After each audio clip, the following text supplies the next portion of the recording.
a deputada estadual Janaína Pascoal, que falará em nome próprio, e o critério de deferimento aqui foi a circunstância de ter sido a deputada mais votada do país. Seja bem-vinda, deputada. Muito obrigada, senhor presidente, pela honra de poder participar desse importante diálogo. Eu quero parabenizar Vossa Excelência pela coragem de trazer esse tema para o centro do Supremo Tribunal Federal. É um tema que tarda a ser analisado, já deveríamos ter feito esse debate antes. Então, fica aqui o meu carinhoso, o meu reconhecimento, o meu agradecimento como cidadã brasileira por Vossa Excelência ter trazido esse tema. Cumprimento o representante do Ministério Público, doutor Bonifácio, o representante da AGU, doutor Mendonça, as doutoras Juliana e Patrícia, todos os participantes desse diálogo. E digo o seguinte, Excelência, a professora Maria do Carmo Campelo e o saudoso ministro Vitor Nunes Leal denunciaram em seus escritos que haveria no Brasil um antipartidarismo. Com todo respeito aos professores, eu não concordo com isso. Na verdade, existe um mito dos partidos no nosso país. Porque todos os doutrinadores que se debruçaram sobre a questão partidária identificaram a crise. Desde sempre, os partidos estão em crise. Desde sempre, o nosso sistema político está em crise. Gilberto Amado já tratava as nossas eleições como uma comédia. E, muito embora diagnostiquem esta crise desde sempre, apontam como caminho para a solução desta mesma crise os partidos. Criaram a falácia e repetem-na de que o fortalecimento da democracia depende do fortalecimento dos partidos. Mas nós ouvimos isso, pregamos isso, praticamos isso, e a democracia segue se esfacelando, Excelência. Os grandes teóricos do partidarismo mostram que fundar a democracia única e exclusivamente em partidos não tem como dar certo. Maurice Duverger aponta que entre os partidos e os representados existe uma soma zero. Palais Bianco fala das trocas desiguais. Anthony Downs aponta que muitas vezes os partidos desenvolvem políticas para se elegerem e reelegerem, e não buscam a eleição para desenvolver e implementar políticas públicas.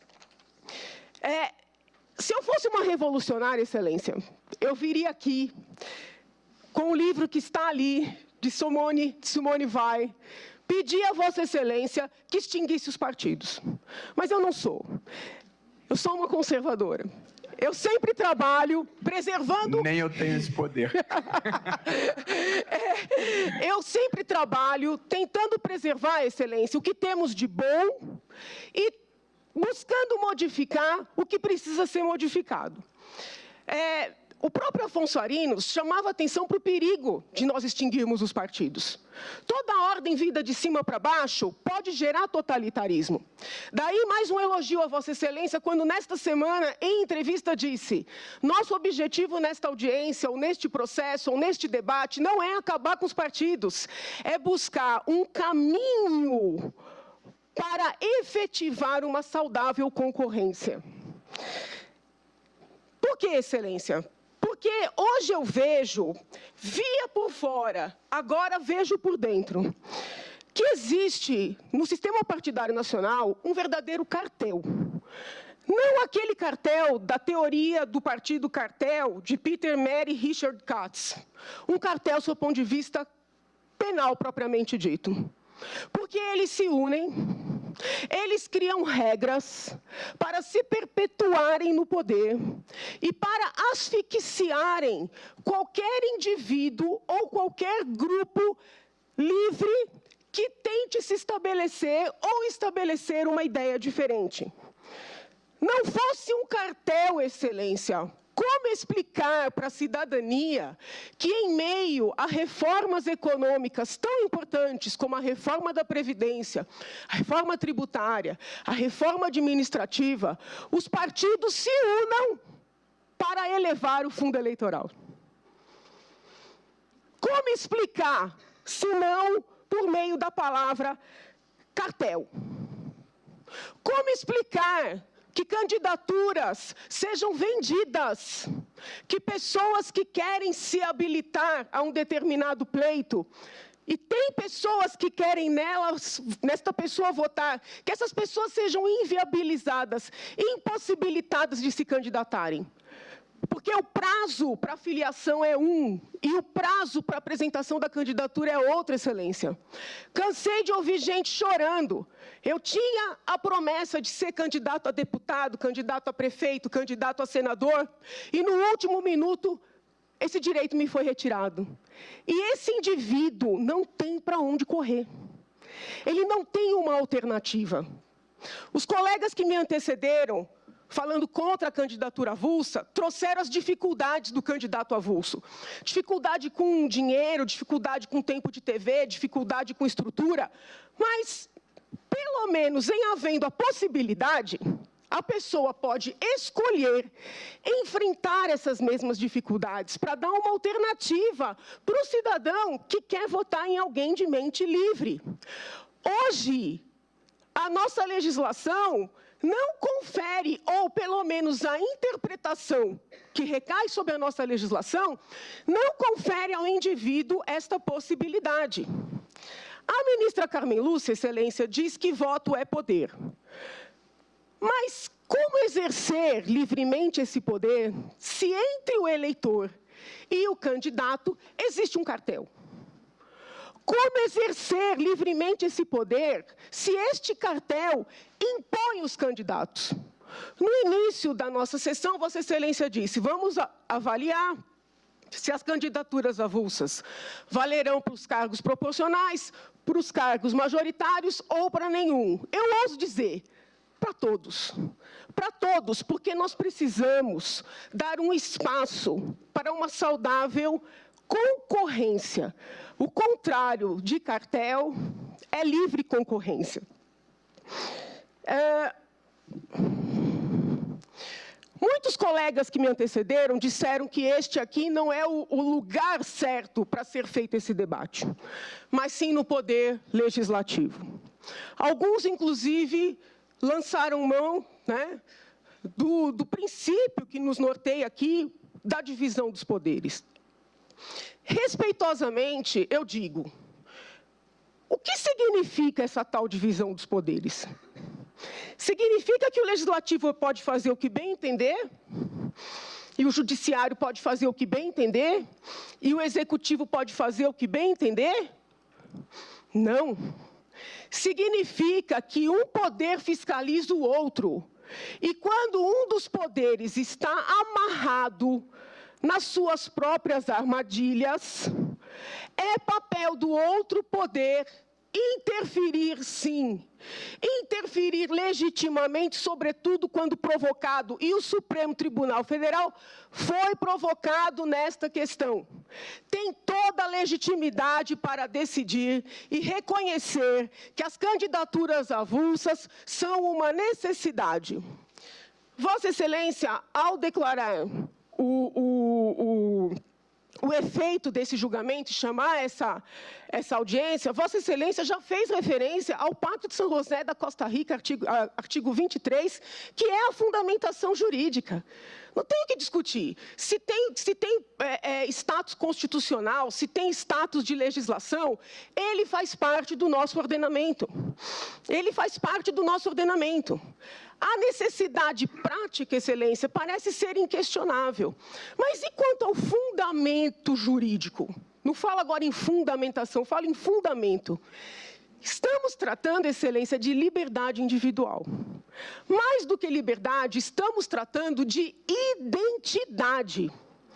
Uma vez que Tício se filia a um partido, Tício nunca mais vai ser apenas Tício. Ele sempre será Tício da sigla tal. Qualquer pensamento que ele venha a formular, qualquer manifestação pública que ele venha fazer, jamais será ouvida como uma fala de Tício. Será ouvida como a fala de alguém que representa o partido tal. Essa prisão, ela tem, na verdade, duas direções. A pessoa que está num partido, ela é, digamos assim, impactada por tudo que qualquer outro membro do partido venha a dizer ou a fazer. Isso não é justo. Se ela desejou estar no partido, se ela desejou, né, é um ônus. Mas a nossa legislação impõe. Então, não é justo que uma pessoa responda, né, ainda que apenas politicamente, moralmente, publicamente, por tudo que uma outra pessoa, que muitas vezes ela sequer conhece, tenha feito ou dito. Mas tem um outro impacto, Excelência, nessa situação. A pessoa passa a ter medo de se manifestar. Sobretudo se ela for uma pessoa responsável. Ela fica preocupada em dizer o que ela acredita que é o certo e, eventualmente, alguém compreender que aquela sua fala é a fala de uma outra pessoa do seu partido. Então, a pessoa responsável, quando envolta num partido, ela se sente o tempo inteiro presa. Sob o ponto de vista dos direitos individuais, Excelência, manter essa restrição é absolutamente inaceitável. Alguns colegas trouxeram que existiriam impedimentos, não só em termos de dinheiro, né, nas campanhas, tempo de TV, mas também no exercício, vamos dizer assim, do próprio mandato. Para os majoritários, as dificuldades são menores. Para os proporcionais, eu reconheço que há algumas dificuldades. Talvez tenhamos mais desafios a enfrentar. Entretanto, Excelência, também já passou da hora de nós falarmos da necessária diminuição do número de parlamentares, federais e estaduais. Eu achei que essa ideia era minha, mas quando a gente olha para trás, sempre alguém, né, falou antes. E encontrei um texto belíssimo da professora Maria Garcia, grande professora Maria Garcia, já advogando a necessidade dessa diminuição. Pelos motivos que eu considero os mais corretos. Não é só a economia do dinheiro, Excelência. É o aumento da qualidade do trabalho parlamentar. Hoje, com essa dinâmica das lideranças, os parlamentares não existem. Eles não participam das discussões. Eles raramente estão nos plenários.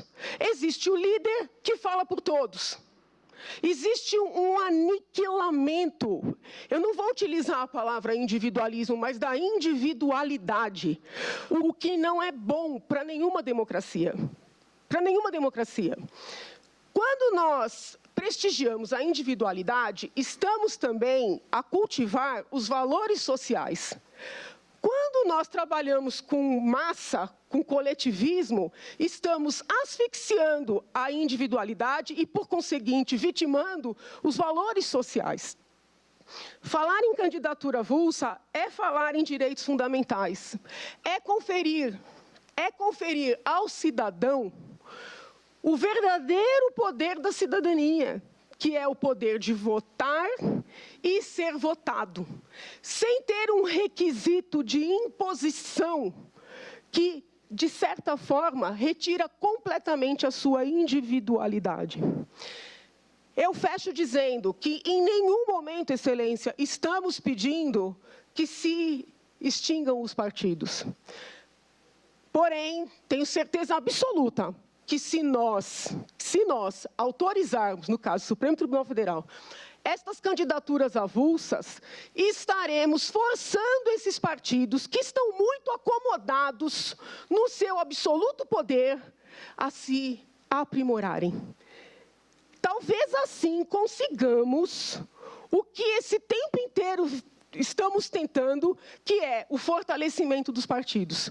Vejo que a concorrência pode forçar os partidos a se aprimorarem, eles se fortalecerão e assim teremos efetivamente uma república. Excelência, se não for pedir muito, eu sei que meu tempo está terminando aqui, vamos tentar, vamos fazer um piloto já em 2020. É possível. Quando se quer e se precisa, Excelência, tudo é possível. Né? Me coloco à disposição desta casa, da nossa sociedade, para dialogar mais profundamente, para estudar o tema e todos os seus desafios, reiterando os meus cumprimentos a todos que estão aqui, aos que estão nos acompanhando, e assim, especialmente, Excelência, a Vossa Excelência, que é um homem, né, que, como eu, vê a Constituição Federal como um documento vivo, como um documento histórico, jurídico, político, que precisa e deve ser lido conforme a realidade. Deus te abençoe. Muito obrigada. Obrigado, deputada Janaína Pascoal, pela contribuição